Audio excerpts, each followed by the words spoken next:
எண்ணெய் எண்ணெய் கிணறுகள் வந்து இஸ்லாமிய நாடுகளில் இருந்தாலும் அந்த எண்ணெய் கிணறுகளை ஓனராக இருந்த அது அதிபராக இருந்தவங்க முதலாளி யாருன்னு பார்த்தீங்கன்னா அமெரிக்கர்.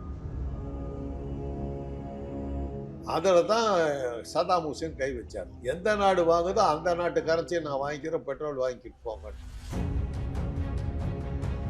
அந்த திட்டம் செயல்படுத்தவே இல்லை. ஆமா, செயல்படுத்த விடாம நிறுத்திவிட்டான். அப்படி பண்ணியிருந்தாக்கா பெட்ரோல் நமக்கு வந்து எந்த பிரச்சனையும் இல்லாம வந்து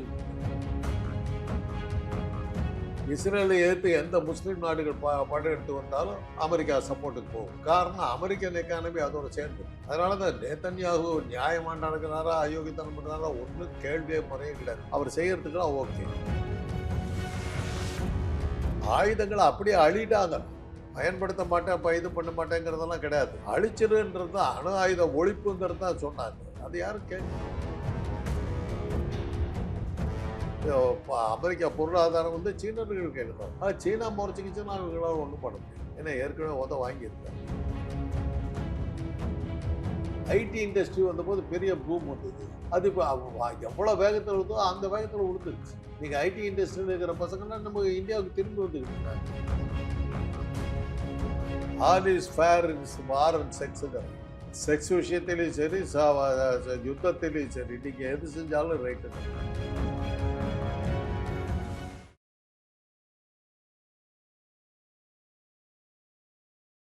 தமிழகத்தின் பல எம்பி எம்எல்ஏக்களின் வெற்றிக்கு வித்திட்ட கிங் 360 தேர்தல் வியூக சாப்ட்வேர் 2026 புதிய வாக்காளர்களின் அப்டேட் விவரங்களுடன் உங்கள் தொகுதியில் உங்கள் வெற்றிக்கு வித்திடுகிறது.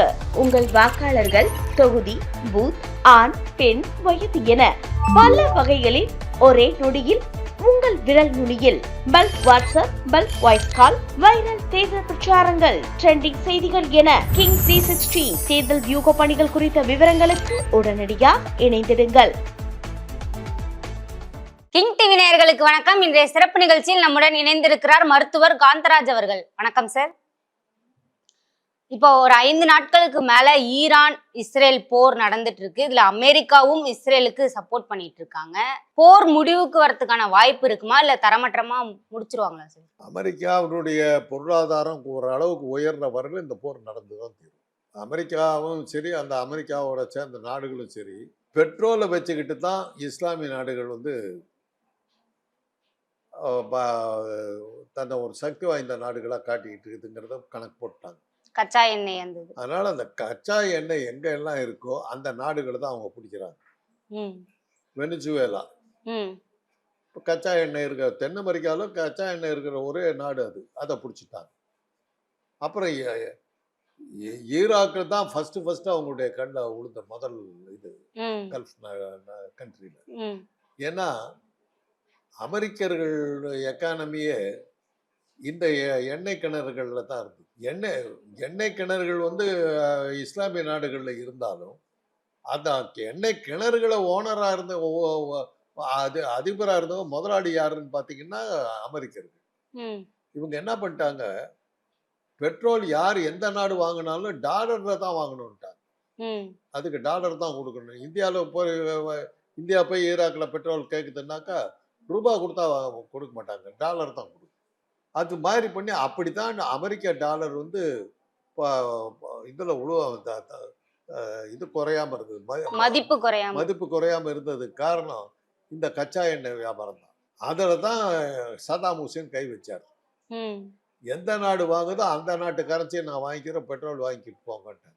புஷ்ஷுக்கு அது தெரிஞ்ச உடனே நம்ம நாளைக்கே நம்ம அடுத்த ஒரு பிச்சை எடுக்க போயிடுவோம் தெரிஞ்ச உடனே தான் சதாம் ஹுசேனை அடிச்சு ஒழிச்சு கொண்டு முடிச்சுட்டு தான் மறுவேலை பார்த்தாங்க. அதே மாதிரி நம்ம ஊர்ல ஒருத்தர் இருந்தார், நட்வர் சிங். அவர் என்ன இது பெட்ரோலிய மந்திரியா இருந்த போது என்ன பண்ணாருன்னா, இதே ஈராக்கோட ஒரு ஒப்பந்தம் போட்டார்.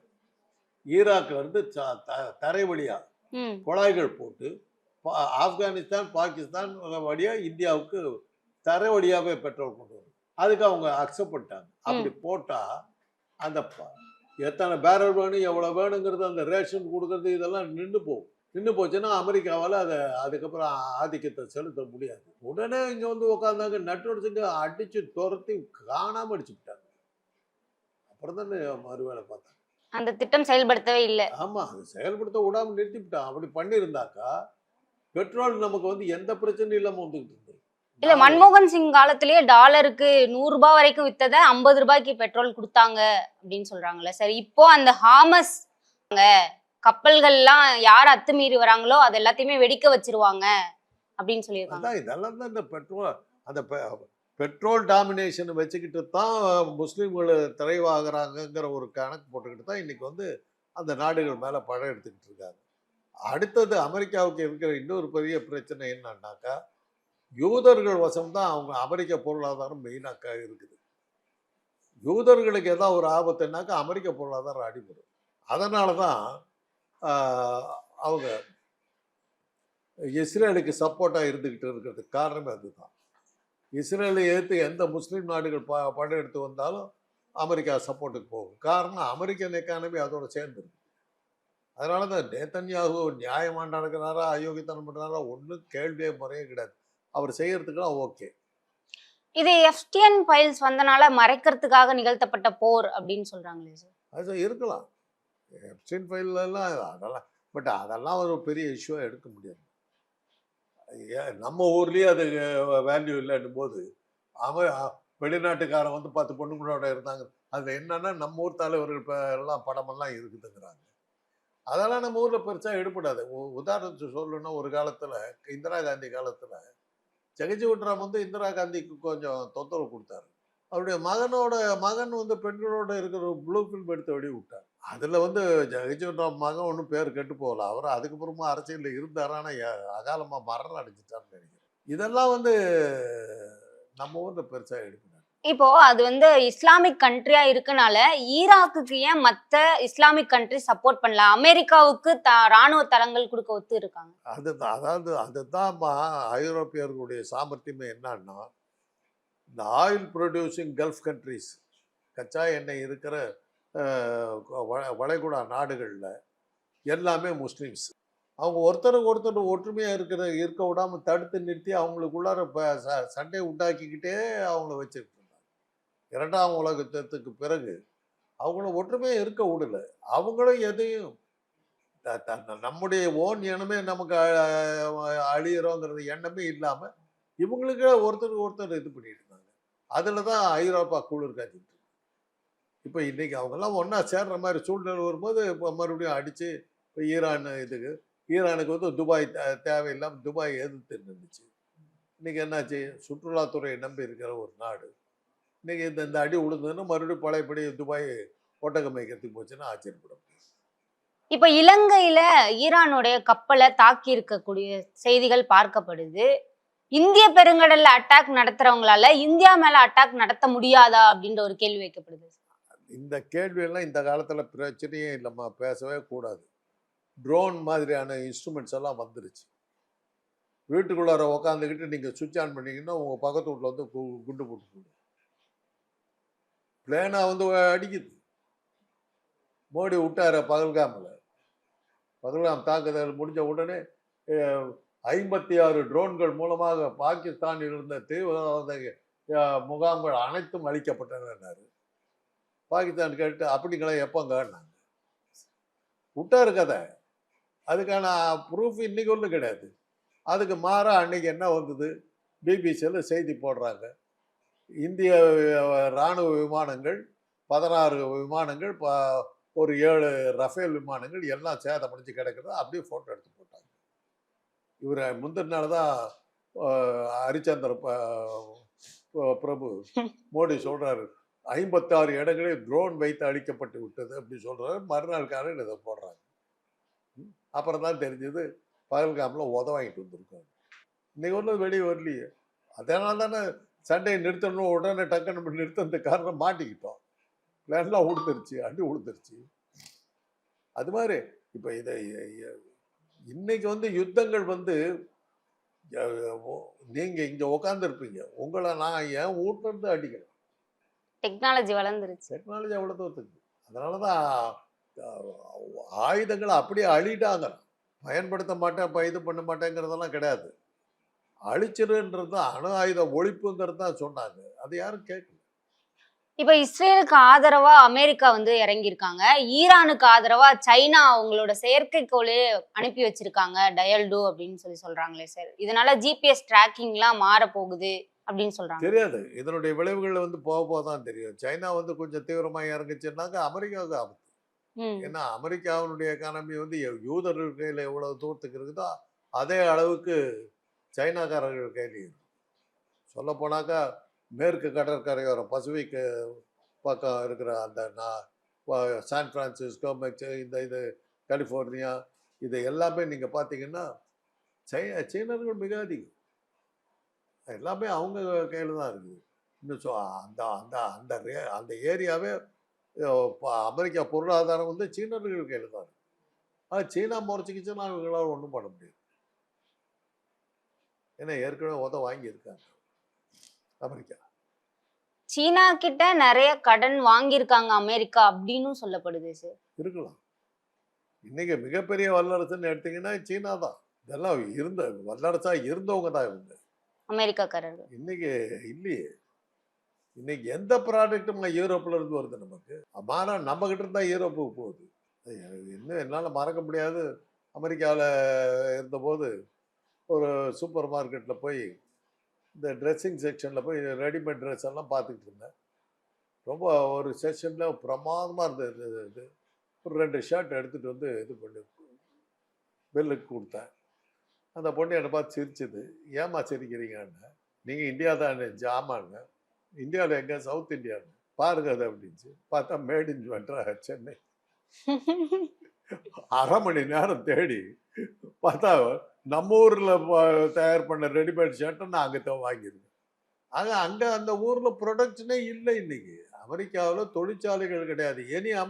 ஏதாவது ஒரு பொருள் சொல்லுங்க, இது அமெரிக்கன் ப்ராடக்ட்னு சொல்லு, மேட் இன் யூஎஸ்ன்னு சொல்லுங்க. கார்கள் தான் வந்துக்கிட்டு இருக்குது.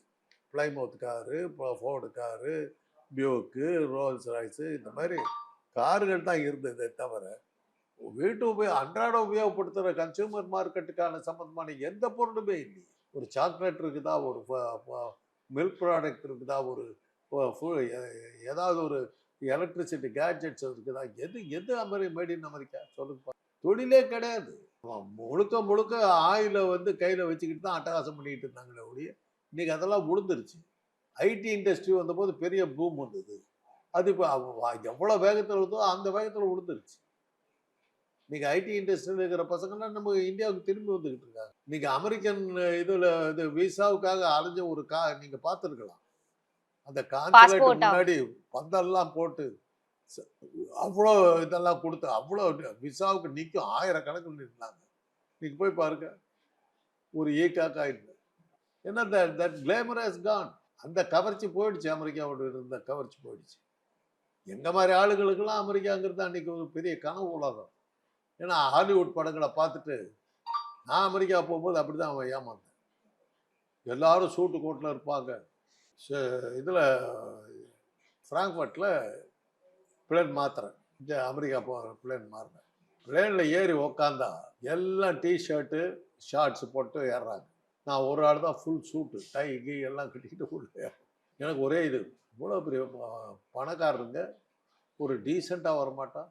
எங்கேயோ கிளப்புக்கு போகிற மாதிரி ஸ்போர்ட்ஸ் விளையாடுற மாதிரி வந்து பிளேன் ஏறி அங்கே போய் இறங்கினாதான் தெரியுது. எல்லாருமே அப்படிதான். அட்லாண்டாங்கிற ஊருக்கு நான் போகிறேன்.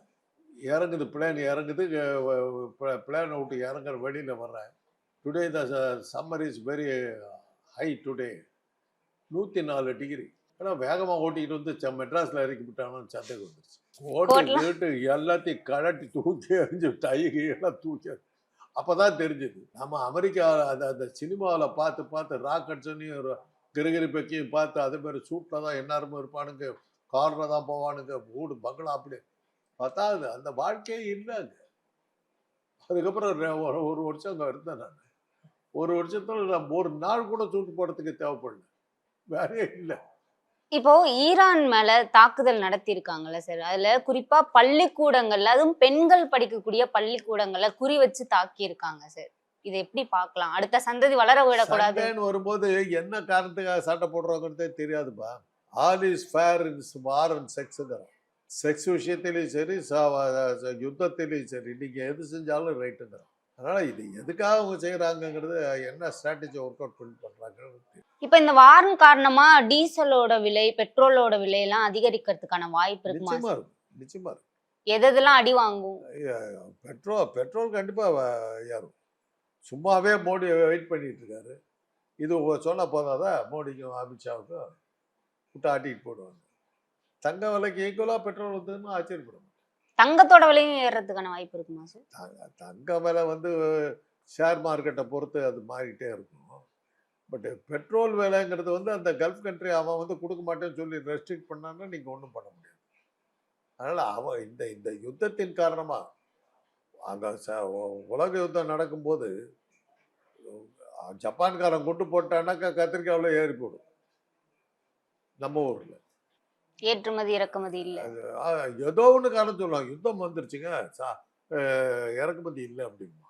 ஸோ யுத்தத்தில் வர்ற பெரிய பிரச்சனை என்னன்னா விலைவாசி உயர்வும் பொருள்கள் தட்டுப்பாடு எல்லாம். இப்ப வடகொரியாவும் ரஷ்யாவும் ஈரானுக்கு ஆதரவா இறங்குச்சுன்னா கண்டிப்பா இது ஒரு 3ஆம் உலக போரா மாறதுக்கான வாய்ப்பு இருக்குமா சார்? அதுக்கு போக மாட்டாங்க. ஏன்னா இம்ரான்கான் தான் அழகா சொன்னார்.